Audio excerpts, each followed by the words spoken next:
What is up, Earathnoids and Spacenoids? I am just a simple Newtype, and in this episode we're returning to the manga 0081, The Wrath of Varuna. Last time we learned about the Federation's Phantom Sweeps team and the Zeon Remnants, Invisible Knights. Led by Eric, the Invisible Knights are starting Operation Wrath of Varuna. Cherie happens to be a Zeon named Tatiana, and the Phantom Sweeps team is monitoring her, though Hughes has reservations. This time, Cherie will admit that she is a Zeon to Hughes. Operation Wrath of Varuna doesn't go as planned, and Eric flees to space in an HLV. So let's get into this.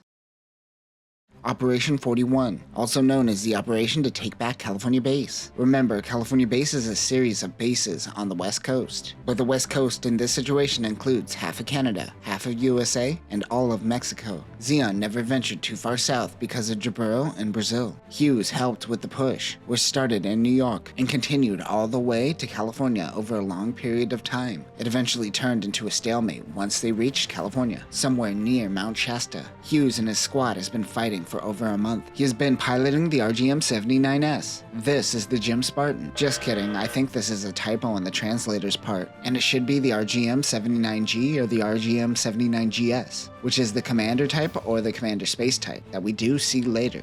Jims and Jim Cannons move in. Hughes has been leading a charge and getting a lot of glory. One commander doesn't seem to like that. He summons Hughes to his Heavy Fort class ship. The Heavy Fort class ship is one of the weirder retcons in Universal Century. What do you mean they had a bunch of ships as big as the Big Trey class and twice the firepower? Hughes is in enemy territory and they have to be vigilant or they will be flanked on all sides. It isn't the best time to be visiting HQ. He gives command to one of his underlings and heads out in a fan-fan. He has a bad feeling about this moment. Hughes meets with Commander Monocle, who thanks and informs him that they are committing the entire force to pushing through the hole in Zeon's front that Hughes created. If we look at a map of California, this point is where Hughes penetrated Zeon's forces. Hughes tells Commander Monocle that this is a bad idea and premature. The commander says this is why your forces are going to act as bait. They tell him to know his place in the chain of command. As he heads back in Medea, his comrades inform him that they are being flanked on all sides. This is exactly why he shouldn't have left in the first place.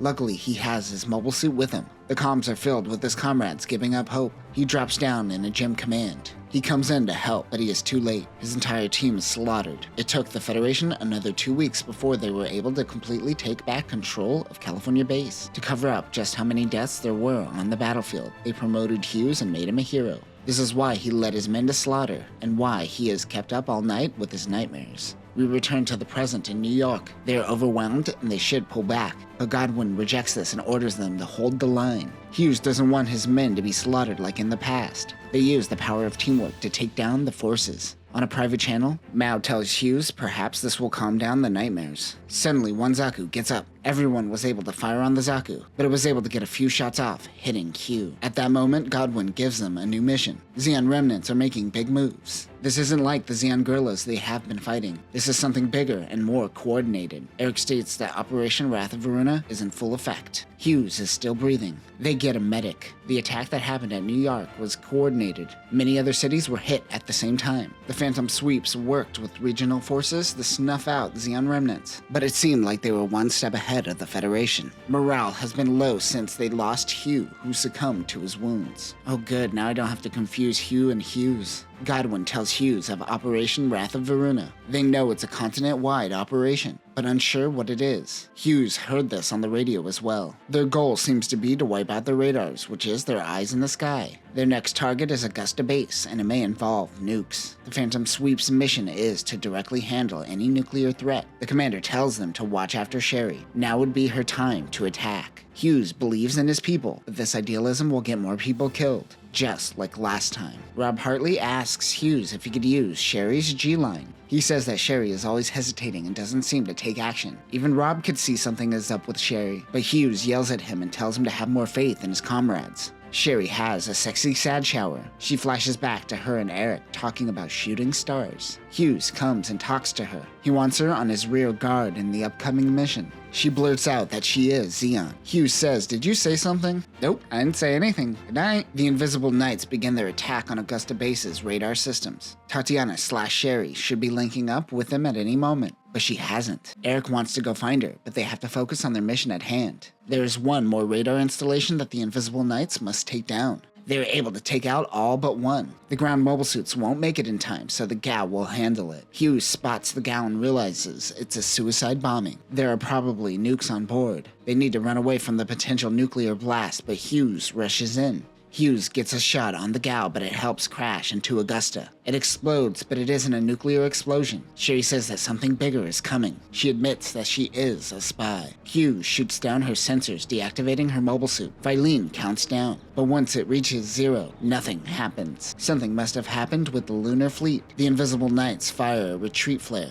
Operation Wrath of Varuna is a failure. Augusta has been secured. It seems the intel about the nukes were a diversion. Luckily, they could rebuild the radar systems. Hughes asks if Cherie is being treated fairly in jail. Mal says, yep, she sure is. Cut to Cherie getting a palm to the face. She was able to infiltrate EFF the same way Shar joined EFF. She took one of the millions of names of MIA soldiers during the 1-year war. They know she is the one leaking intel and gets smacked around more. They tell her they took out their lunar forces swiftly. She says there is a bigger leak that isn't her. Cherie says she will tell everything, but only to Hughes. Eric finally gets intel that their lunar team was wiped out. He wonders why his comrades have to die for absolutely nothing. They decide that the Invisible Knights must go to space. Mal briefs the Phantom Sweeps. They have a lunar weapon that seems to be able to take out cities with ease. The first test was going to be Augusta base. They know any remaining remnants will be trying to get back into space. Their mission is to prevent that from happening. Hughes thinks back to his conversation with Cherie. She is conflicted and doesn't know where she stands anymore, especially after killing her own comrades. The Invisible Knights are fighting their way towards an HLV. The Phantom Sweeps team is meeting up with the South Asian and African forces to take down the Xeon remnants. The base they are trying to take over has 3 functional HLVs. Robert Hartley is now using Cherie's old G-Line. He added some new armor to the unit, designating this mobile suit the G-Line Assault Armor. The RX-81 G-Line Assault Armor is a variant of the G-Line that utilizes the armor from the Gem Striker. This allows it the hard points to equip a drum-like backpack that gives it an extra boost. The G-Line armor seen in 0083 Rebellion is built off of this variant. This mobile suit focuses on close range. Weapons include Vulcans, a beam saber, a shotgun, the Gatling Smasher, a pair of missile launchers built into the backpack,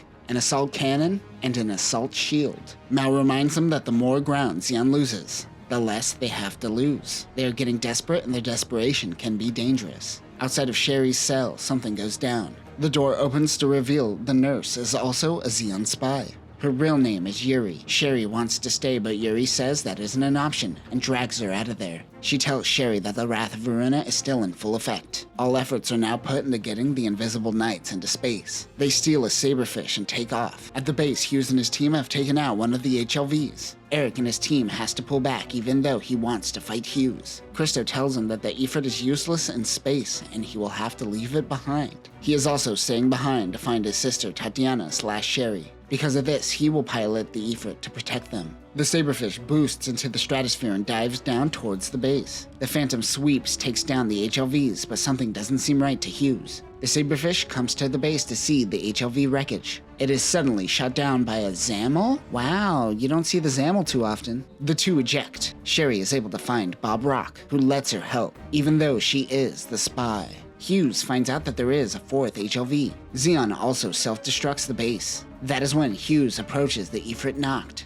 It is Christo. Every HLV was a decoy to distract them from this final HLV. Jamie and Robert's legs are pinned down and they can't move. Hughes fights the Ifrit. He realizes the pilot is slower than before. Christo is fighting with nothing to lose. He rushes Hughes, who cuts his left arm, but he swings his right arm with the cold kunai.